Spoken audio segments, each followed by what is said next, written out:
Christmas 1979. Soviet Spetsnaz forces, Russian counterpart of American Green Berets, have infiltrated the country of Afghanistan through the Russian embassy at the Afghan capital of Kabul. The Soviet Spetsnaz are dressed in Afghan army uniforms and utilize vehicles with Afghan army markings. They approach the palace of President Amin and they attack. Oh!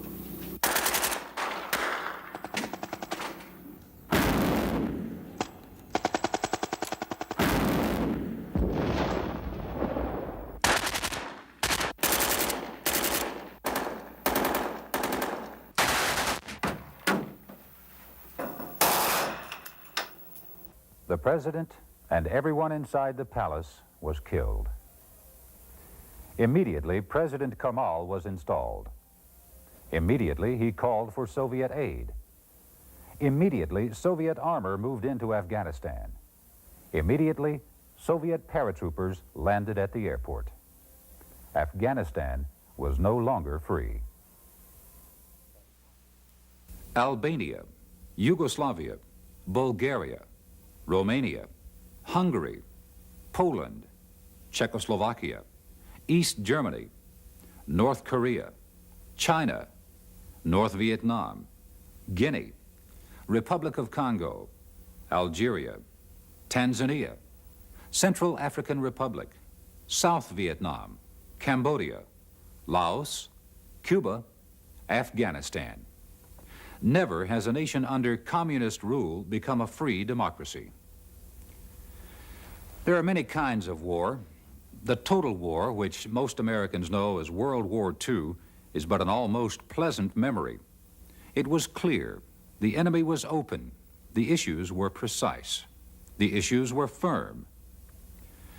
Today, there are police actions and conflicts. There are acts of terrorism. There are peaceful wars for the minds of men. Instead of information, there is disinformation. A world of evolving nations, each with its political and economic power struggles, has created a constant stream of special situations. For a general war, for an unconventional war, for special situations, the United States Army has developed the Special Operations Forces.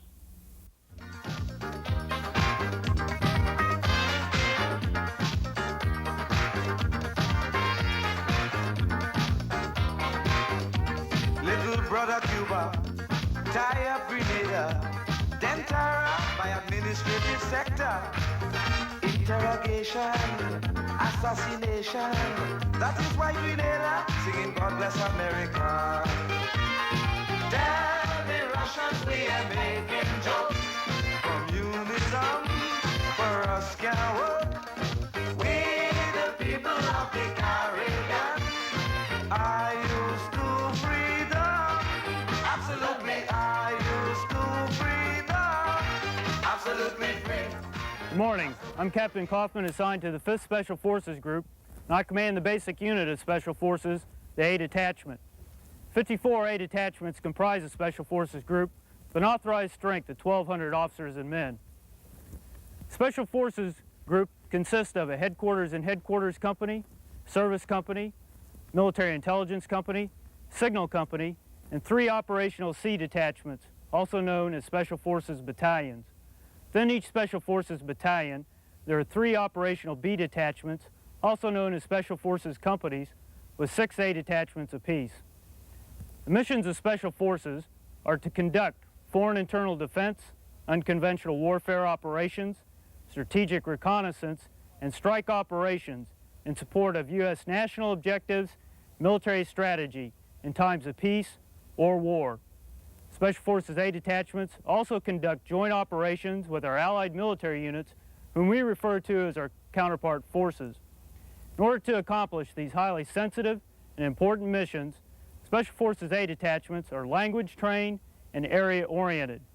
This means that all detachments are targeted against specific areas of the world, required to learn the language, geography, customs, traditions, and social mores of its people in order to work more cohesively with the local populace.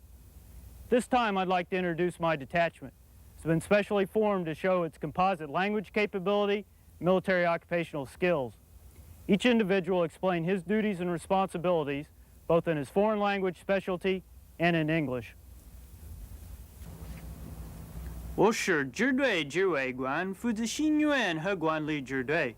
我们是受过相同外国战队一起工作。As the detachment commander, I'm responsible for training and control the detachment. We're trained to work with foreign forces. However, we also have the capability of conducting unilateral strategic special operations, and I speak Chinese. Je suis lieutenant Sauter, l'officier adjoint et le commandant second du détachement. I'm Lieutenant Sauter, the detachment executive officer and second in command. My duties include supervision of all administrative and logistical matters of the detachment and our counterpart forces. We are prepared to provide advisory assistance in one or all of the following areas: tactical operations, intelligence, psychological operations, and population and resource control. An inherent capability of this detachment is to split into two elements or strategic reconnaissance teams. I would command one of these teams. I speak French and Greek. Kapong Japi said Chun. Pong Pentahun Fayu Tagun Led Japi said. I am Sergeant Chun, the operations sergeant and the senior non-commissioned officer on the detachment. I advise the detachment commander and his counterpart on planning, operation, and training. I can advise and present instruction in small unit tactics such as raids, ambushes, and patrolling. I received advanced training in parachute packing and light weapons. I'm cross-trained in demolition and communication, and I speak Thai and Laos. Sono Sergente Borschu, the Sergente Intelligenza. I am Sergeant Borschu, the Intelligence Sergeant. I am trained in intelligence and counterintelligence operations. My responsibilities include a continuous analysis of the enemy, terrain, and local population. During low-intensity insurgencies, I advise the detachment commander and his counterpart on methods of conducting denial operations, border surveillance, identification, and interrogation procedures. In the unconventional warfare mode, I advise the detachment commander and his counterpart on planning, training, and organizing clandestine intelligence operations to include escape and evasion nets. I'm cross-trained in light and heavy infantry weapons. I've received advanced training in Arctic, mountain, and pathfinder operations. I speak Italian and French. Yo soy Sargento Lozano, el médico del destacamento. Proveo el entrenamiento y el apoyo a nuestras fuerzas y las fuerzas aliadas. I am Sergeant Lozano, the medical supervisor. I train and support our counterpart forces. I am responsible for the health and welfare of the men of this detachment and to those indigenous personnel with whom we operate. I am proficient in all aspects of emergency medical care to include first aid, minor surgery, evacuation, sanitation, hospital administration, and medical supply procedures. I can organize and supervise first aid stations, field hospitals, and dental clinics. I have received advanced training in underwater operations, desert, jungle, and mountain operations. Additionally, I've been cross-trained in heavy weapons and communications. I speak Spanish. Soy Sargento Calero, el asistente médico. I am Sergeant Calero, the assistant medic. I have the same qualifications as the medical supervisor. We both participate in all patrols and special operations. Having worked in hospitals, we are prepared to provide outpatient care. I received advanced training in military operations in the desert, mountain, Arctic, jungle, and close quarters combat. I'm cross-trained in light and heavy weapons. I speak Spanish. I'm Rakib Stewart, Rakib Muhandas. I am Sergeant Stewart, the Engineer Sergeant. I am responsible for all engineer training, construction projects, and demolition conducted by our detachment to our counterpart forces.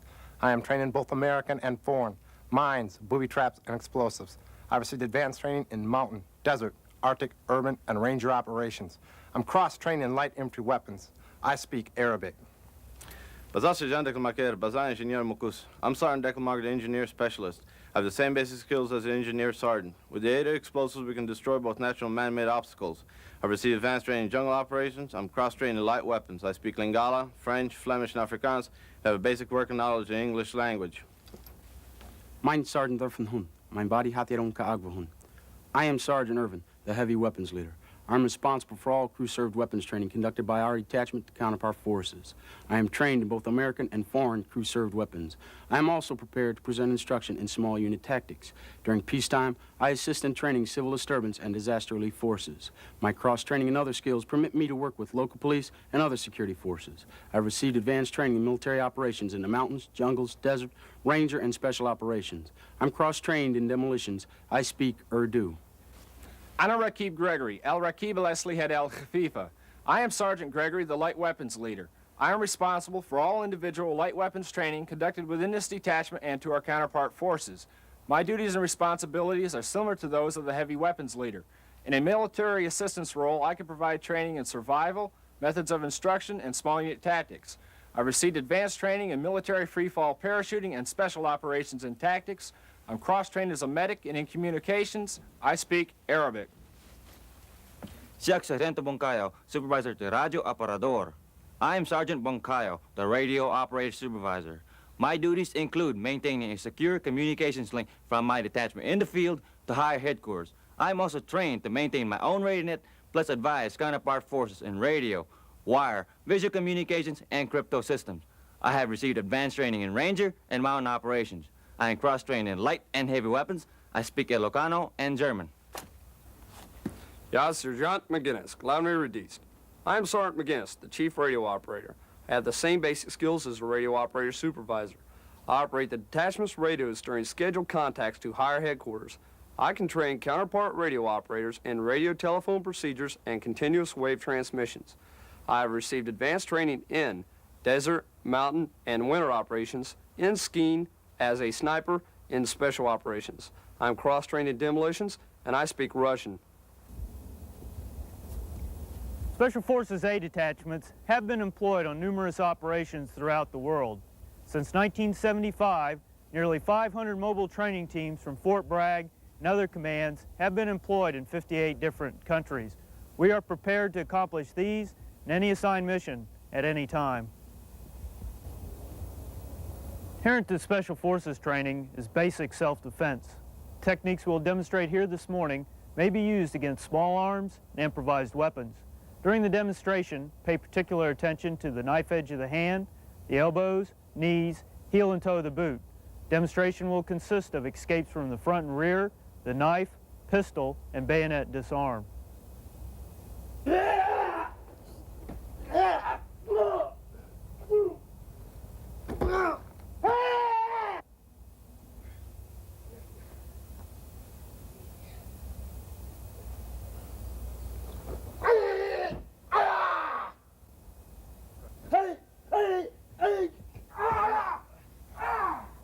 A detachments are highly skilled, intensively trained teams. An A detachment is innovative, and often the success of a mission depends on flexibility. An A detachment never stops learning. Underwater operations is one method of water infiltration. The Special Forces diver may be equipped with either the wetsuit or the DUI dry suit to protect him from the cold. This jumper is rigged with a rough terrain suit, which is utilized should it be necessary to insert into an unapproved drop zone, such as mountainous terrain or in trees. Notice the special helmet with full face mask and the special padded areas to protect critical portions of the body. This is the P7 pistol. Fires a 9mm parabellum round made in Germany. This is the P35 Browning high-power pistol. Fires a 9mm parabellum made in Belgium. The dental set and the mobile laboratory set, which enables the medic to perform basic laboratory skills in the field. A detachment medical personnel are trained in hospital operating room procedures. These items are of the demolitions kit, which affords the detachment with electrical as well as non-electrical firing capabilities of high explosives. This is the MP5A3. This is the MP5 Kilo. Both weapons are similar and fire a 9mm parabellum round. Weapons are submachine guns and are made in Germany. The equipment you see displayed may be either worn or carried into the operational area by individual detachment members. More equipment might be carried as dictated by the mission. However, in Special Forces, emphasis is placed on highly trained individuals operating with a minimum amount of equipment. This jumper is rigged for standard static line parachute insertion. Along with his individual weapon and equipment, he is equipped with the T-10 Reserve and the MC-1-1 Bravo main parachute. Many Special Forces missions require entry into and exit out of places without discovery by local authorities or military forces.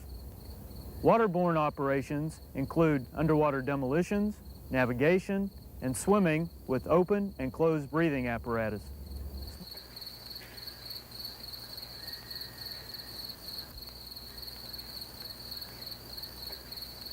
Small boat skills are also used.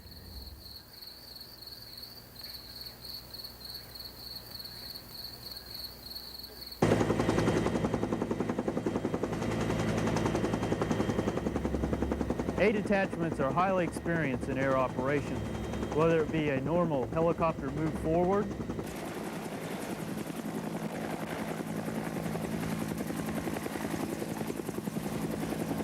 a clandestine insertion, or a sudden extraction.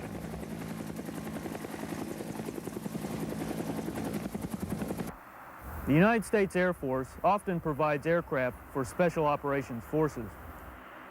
The jumps may be a normal static line jump, or it may be HALO, high altitude, low opening jump.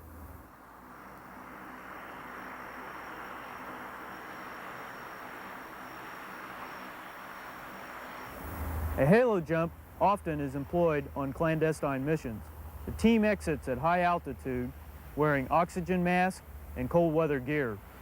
Free fall to low altitude, then maneuver with directional steering chutes to a specific small target rendezvous. Unconventional warfare is one mission of Special Forces.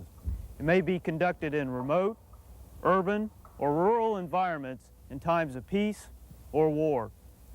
Special Forces are also prepared to accomplish other missions such as survival, evasion, resistance, escape, strike, subversion, economy of force, recovery operations, and air interdiction missions in support of United States national objectives. Foreign internal defense, unconventional warfare, strategic reconnaissance, strike operations. We are ready. Special Operations Forces consist of 5 elements: Special Forces, Civil Affairs, Psychological Operations, Special Operations Aviation, and Rangers. And now, Civil Affairs. Members of the United States Armed Forces must comply with the provisions of international agreements and law when dealing with the people and governmental agencies of a host or liberated territory. The United States Armed Forces must also comply with the provisions of United States national law. There are 4 basic missions of civil affairs. United States Army Civil Affairs soldiers support general purpose forces missions in wartime by identifying for the tactical commander local civilian resources, facilities, and support for U.S. forces through area studies and on-the-ground area surveys. Civil affairs soldiers also assist in minimizing local population interference with U.S. military operations. An example of this is refugee or displaced persons evacuation and care.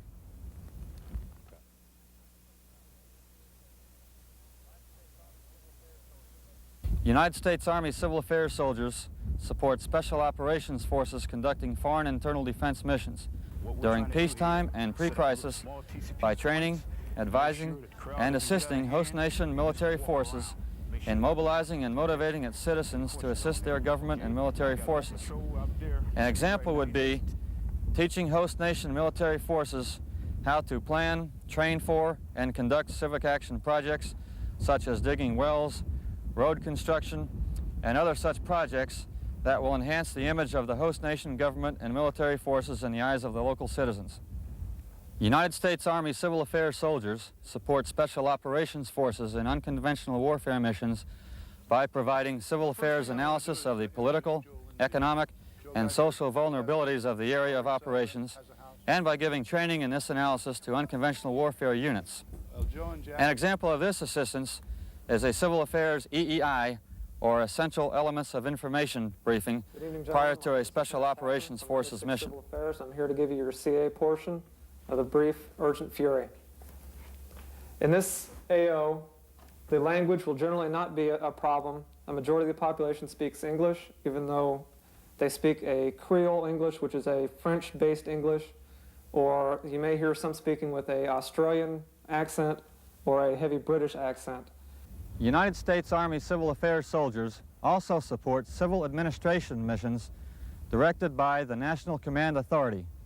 These civil administration missions include assisting a host government to improve or maintain a stable and viable civil government, or establishing a temporary civil administration in friendly territory where U.S. forces are located in order to maintain order and temporarily provide life-sustaining services until the host government can be reestablished. Additionally, civil affairs forces can establish a civil administration in enemy territory occupied by U.S. forces to provide for life-sustaining services such as water, electricity, to maintain order, and to control the distribution of goods and services within the occupied territory until autonomy is restored to civil authorities as directed by the National Command Authority. Civil affairs operations are those activities conducted in peace and in war which facilitate the relationship among U.S. military forces, civil authorities, and people in a nation in which those military forces are operating. In a free country, these activities are accomplished through coordination with local officials when possible. They are covered by a treaty or an agreement, such as a status of forces agreement. Civil affairs personnel require language proficiency and area expertise in their area of operation. Now, psychological operations. The purpose of all psychological operations is to create in foreign groups the emotions, the attitudes, and the behavior to support the achievement of national objectives. Psychological operations, PSYOP, will influence policy and decisions, the ability to govern, the ability to command, the will to fight, the will to support, the will to win. Psychological operations can increase the combat power of friendly forces and adversely affect the combat power of the enemy. This is accomplished basically by attacking the identified weaknesses of the opposing forces through a planned and coordinated PSYOP campaign. The PSYOP tools are radio,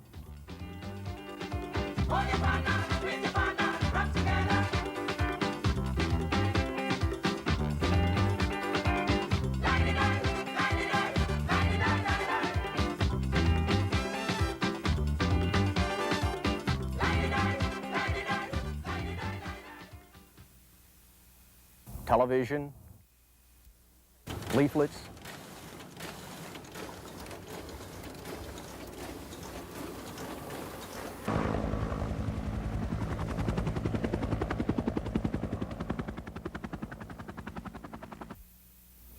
newspapers. Let's get that to the press as soon as you can. Right. Loudspeakers, serán retornados a Cuba comenzando el 4 de noviembre de 1983. 100 serán retornados el primer día. and face-to-face communication. The recent Grenada action provided a classic example of psychological operations. PSYOP teams went in with the first combat troops, and they stayed after the troops were gone. Television was not used in Grenada. There were very few sets in the country. But in another situation where those few TVs were owned by key government personnel or other leaders, television would have been an ideal medium to use. United States Army PSYOP personnel are trained and prepared to support in these actions. And many times there are peacetime PSYOP needs before armed conflict breaks out. PSYOP effectively builds combat power, both strategically and tactically. When combat units are required to adopt a defensive posture, PSYOP can remain on the offense. In retrograde operations, PSYOP provides civilian control measures and can support counterattacks. In relief operations, PSYOP can remain to support the incoming unit. In consolidation operations, PSYOP will reorient and educate the civilian population in liberated or occupied areas. The United States Army PSYOP mission is to support U.S. national policy, to support military operations, and to be prepared to conduct PSYOP unilaterally or in support of other military services and United States government agencies. We also give PSYOP training, advice, and assistance to other U.S. armed forces and friendly nations. Psychological operations create a favorable image, gain popular support, and weaken enemy forces. PSYOP is now a major weapon in 20th century warfare. Now, Special Operations Aviation. Special Operations Forces Aviation basically turns on two things. They are the different aircraft available as well as the tactics to be used. Naturally, both are determined by the mission. We may use the UH-60 Blackhawk or the UH-1H Huey helicopter to complete the assigned mission. Most of the Special Operations Forces missions are clandestine and high risk. Therefore, we will use many tactics and seldom do we fly in a straight line. As well, we are trained in techniques and procedures for air operations in support of unconventional warfare, which may be applied to other Special Operations missions. Special Operations Forces Aviation is prepared to fly on short notice anywhere in the world.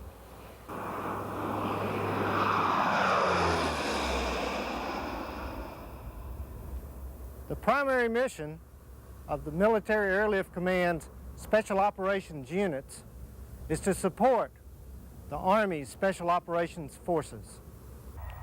Our support consists of infiltration behind enemy lines, resupply of food, munitions, and equipment, exfiltration from objective areas after mission completion, firepower in support of ground forces, and leaflet dissemination and radio TV broadcast missions which enhance the overall PSYOP campaign. The commander of the recently formed 23rd Air Force directs the USAF Special Operations efforts through the 2nd Air Division located at Hurlburt Field, Florida. The Air Division's subordinate units consist of the 1st Special Operations Wing with 3 Special Operations Squadrons. Other units include the 1st Special Operations Squadron, Clark Air Base, Philippines, the 7th Special Operations Squadron, Rhein-Main Air Base, Germany, Detachment 1, Howard Air Force Base, Panama, and the Special Operations School, also at Hurlburt. Let's examine our Special Operations aircraft. This is the MC-130 E-model aircraft, which is commonly known as the Combat Talon or Blackbird. Its special features include a terrain following and terrain avoidance radar system which permits low-level penetration of enemy territory so as to avoid radar detection. Its sophisticated navigational package allows it to pinpoint hard-to-find drop zones and landing areas.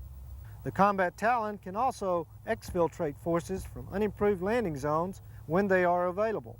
However, when these landing zones are not available, one of the rotary wing members of the Special Operations family provides the greatest capability. The HH-53H Pavlo III helicopter also possesses special equipment that gives it unique capabilities.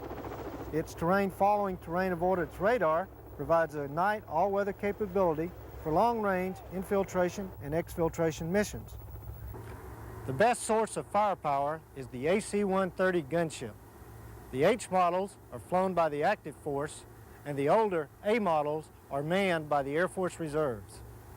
The AC-130's ability to support ground units with surgical and timely firepower was well demonstrated in the recent actions in Grenada.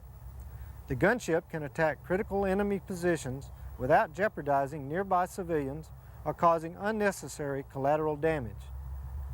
The gunship's infrared and low light level television systems allow it to search for and acquire targets at night. Once the target is acquired, one of 4 weapon systems can be used. The 2 7.62 miniguns are effective against personnel in the open. The 2 20mm Vulcan cannons can be used against light trucks and personnel.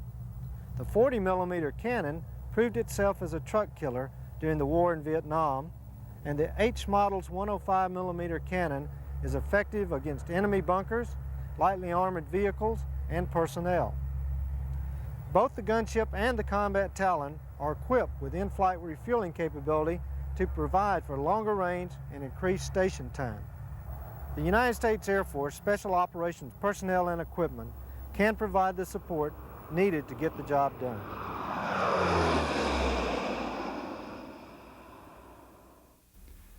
And now, Rangers.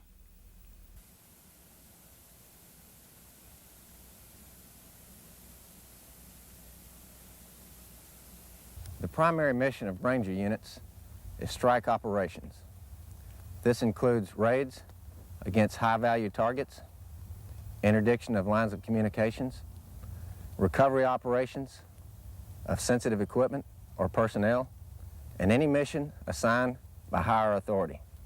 Rangers are the primary light infantry ground force available to U.S. planners for the conduct and support of special operations. They can be deployed anywhere in the world on short notice by land, air, or sea, supporting United States resolve or support of allied nations or host countries. The employment of such a force provides a clear signature of our readiness to commit combat forces to protect U.S. interests abroad. Rangers are elite forces composed of highly trained and motivated soldiers. All are airborne qualified, and most are Ranger qualified. The unique thing about Rangers is that they are four-time volunteers. They volunteer for the Army, they volunteer for airborne training, and then they volunteer to serve in one of the Ranger battalions. After serving in a rifle squad for a reasonable amount of time and being selected by their chain of command, finally they volunteer for attendance at the United States Army Ranger School. Rangers are highly trained in light infantry tactics. They receive extensive training in patrolling techniques, airborne and air mobile operations. To enhance their capabilities, Rangers conduct off-post deployments to include jungle, desert, and Arctic environments each year. Selected members of each battalion conduct special skills training in advanced demolitions, scuba, and halo insertion techniques.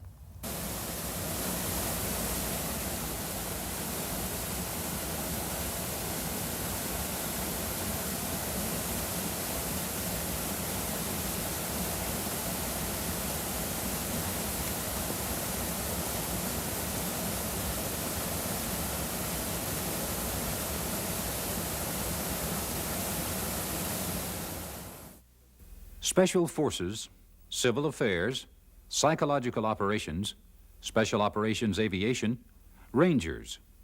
Those are the 5 components of the Special Operations Forces.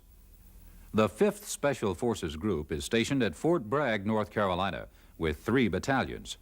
The 7th Special Forces Group is also stationed at Fort Bragg, North Carolina, with 2 battalions, while its 3rd Battalion is in Panama and under the operational control of SOUTHCOM, or Southern Command.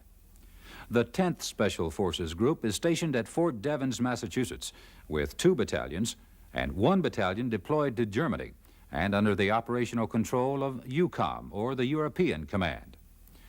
The 1st Special Forces Group will be reactivated soon. It should be noted that 58% of the Army's Special Forces strength rests in reserve units. There are 2 U.S. Army Reserve Special Forces groups, the 11th and the 12th, and 2 Army National Guard Special Forces groups, the 19th and the 20th. The 96th Civil Affairs Battalion and the 4th Psychological Group are the only units of their kind in the active Army structure. Both are stationed at Fort Bragg, North Carolina.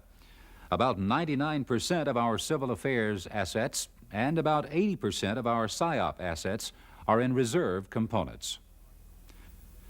Currently, there are 2 U.S. Army Ranger battalions. One is stationed at Fort Lewis, Washington, and the other at Fort Stewart, Georgia.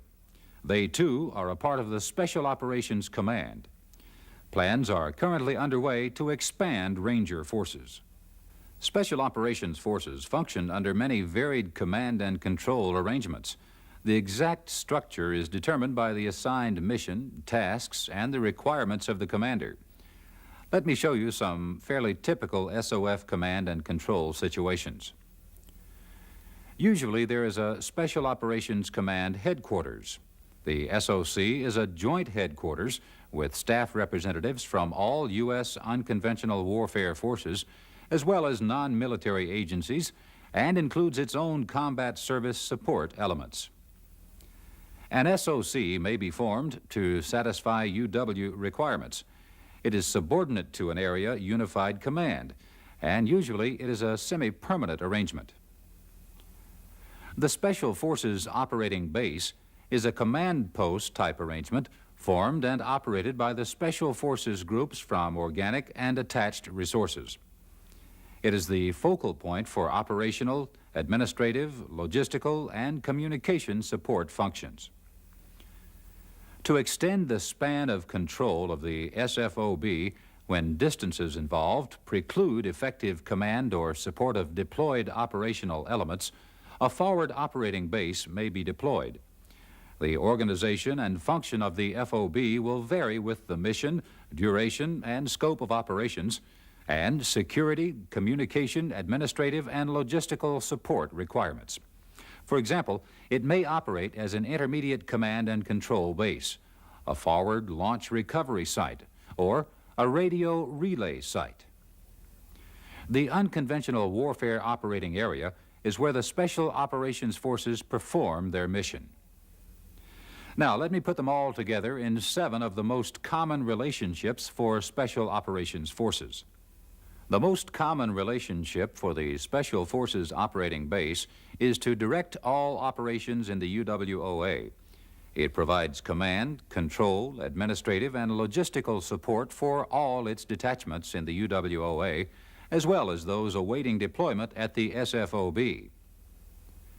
In this situation, the S.O.C. exercises command and control over Special Forces detachments in the UWOA. This may be for sensitive missions where positive control and maximum security measures are required. Those detachments awaiting deployment remain under the command and control of the SFOB. Deployed detachments may communicate directly with the SFOB for administrative and logistical support. Theater UW missions may require the establishment of an FOB as a separate control headquarters reporting to a command other than the main SFOB. In this situation, the FOB provides direct command, control, administrative, and logistical support for all of its detachments.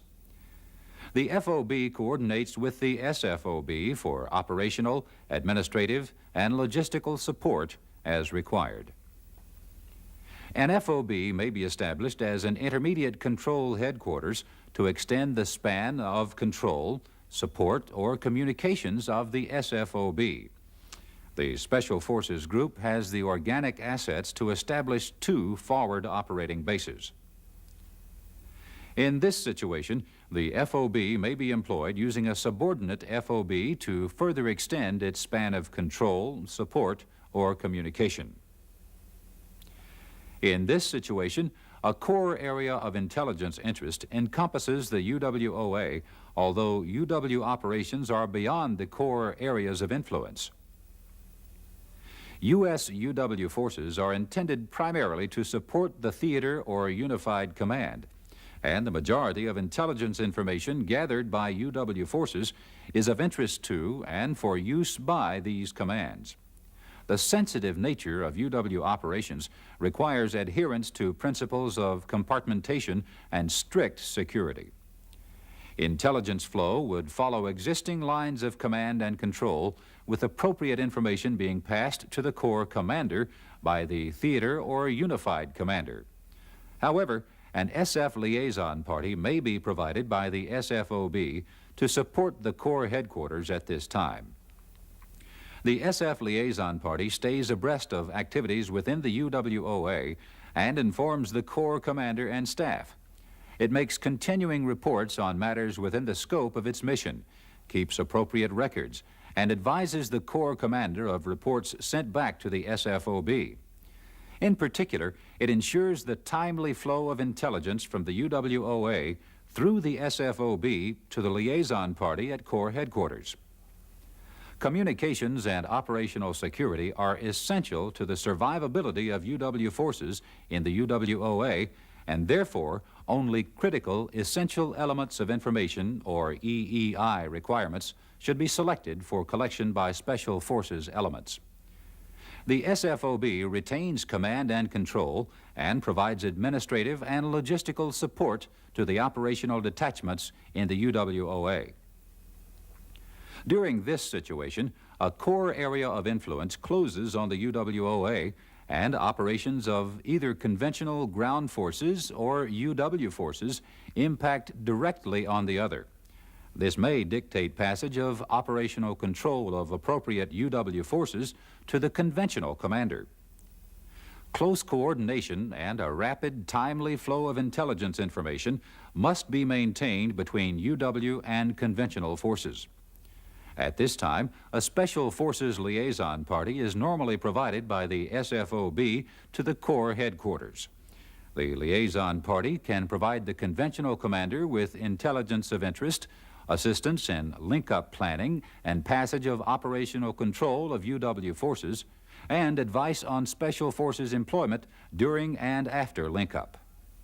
The mission, the size, the composition of resistance forces, the enemy situation, and the political situation are some of the factors influencing the selection of special operations forces which may deploy into an unconventional warfare operating area. The same factors influence command and control. The terms war and warfare have acquired different meanings over the years. Today, there is little probability that a formal declaration of war by one nation upon another will occur, except in conflict situations at the higher end of the conflict spectrum, or as a last desperate measure to ensure the survival of a nation. The conflict spectrum ranges from high probability, low risk situations, such as terrorism and unconventional warfare, to low probability, high risk situations, including nuclear war. How does such a spectrum apply to special operations forces? The National Command Authority needs forces which have a capacity to work and win in the twilight and fuzzy gray areas between general peace and general war. Special operations forces specifically possess that capability. We define a low-intensity conflict as the limited use of force for political purposes by nations or organizations in order to coerce, control, or defend a population or territory or certain rights. It includes military operations by or against irregular forces, peacekeeping operations, terrorism, counterterrorism, and rescues, and military assistance under conditions of armed conflict. This level of conflict does not include protracted engagement of opposing regular forces. We define a mid-intensity conflict as a limited use of force for political purposes by nations or organizations in order to gain permanent or temporary control of territory through the use of regular armed forces. This form of conflict does not include the use of nuclear weapons. Mid-intensity conflict may include some or all of the techniques and characteristics of low-intensity conflict. We define high-intensity conflict as the unlimited use of force by one or more nations to gain or protect territory. This form of conflict includes the use of nuclear weapons and may include some or all of the techniques and characteristics of low and mid-intensity conflict. At the lower end of the conflict spectrum, special operations forces can perform several missions, the two most significant being unconventional warfare and foreign internal defense. Pre-crisis operations allow United States decision-makers to become involved in foreign areas of national interest while their range of policy options is still wide open. These operations enable the United States to assist countries in maintaining and improving their own security before a situation has deteriorated to the extent that conventional forces are required. Thus, the potential for intensified, higher risk, higher visibility conflict is decreased. Special operations forces give the National Command Authority needed flexibility in responding to threats at levels below conventional war and in a form and fashion appropriate to the challenge. Military operations conducted by these special operations forces utilize highly trained, equipped, and organized DoD resources against strategic or tactical targets in pursuit of national, military, political, economic, or psychological objectives. They may support conventional military operations, or they may be committed independently when the use of conventional forces is either inappropriate or unfeasible. Sensitive peacetime operations are normally authorized and conducted under the direction of the NCA or the designated commander. Special operations may include unconventional warfare, counter-terrorist operations, collective security, psychological operations, and civil affairs measures. Special Operations Forces Unified Commands are committed to specific areas of the world. The European area is designated as SOC-EUR. The Atlantic area is designated as SOC-LANT. The Pacific area is SOC-PAC, and the Latin American area is designated as SOC-South. All other Special Operations Forces are commanded by SOC-CENT. For foreign internal defense. These soldiers are in the first phase of military training in their home countries by one of the Special Forces groups. They're being introduced into new equipment and training techniques that will allow them to eventually maintain the peace and security, foreign internal defense, of their own country. For unconventional warfare. These soldiers are undergoing training in unconventional warfare using U.S. furnished equipment. Training consists of weapons proficiency, communications, medical, and operational techniques. Well, our leader here right now, our advisor, Tops, as he's known, he's great to me, and he's going to guide us, as I will guide my men in the future. And I want to say praise to them and to the American government, and especially the members of the Fort Bragg in North Carolina for the training I received from them. Thanks. For strategic or tactical reconnaissance.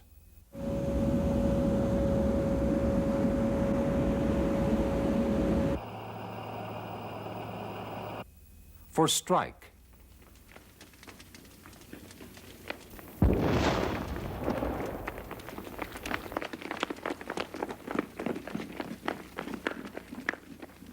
For strategic and tactical psychological operations.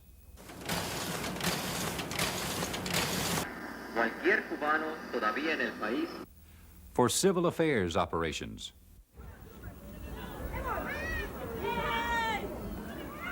Including civil administration. Well, we are hoping to not build it up there. We are hoping to rebuild it. For rescue. Go! Go!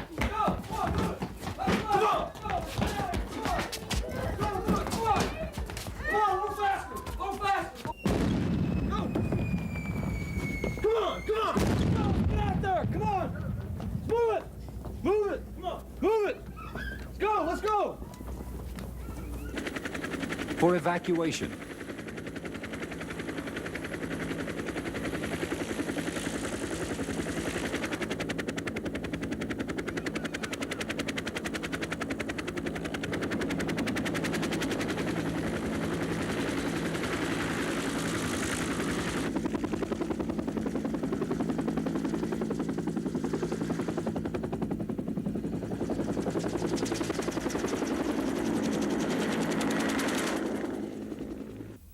For humanitarian operations. Kind of get them in a position or a line. We'll take the youngest first, and we'll work up to the oldest.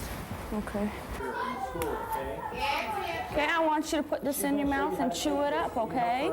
You do that for me? Now chew it up. Give it one. For special aviation missions.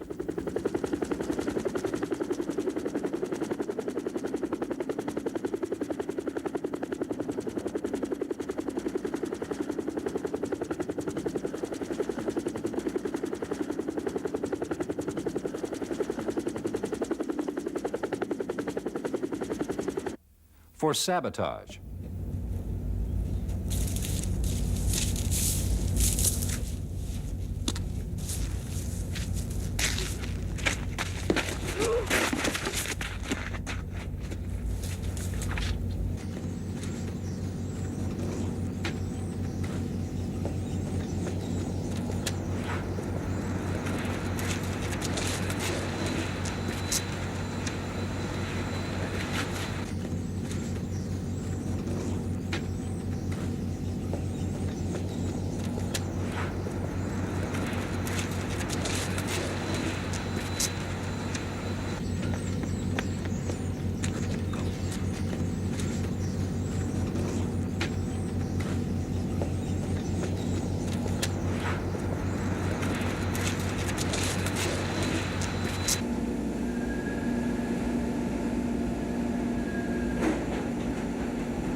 for terrorism counteraction,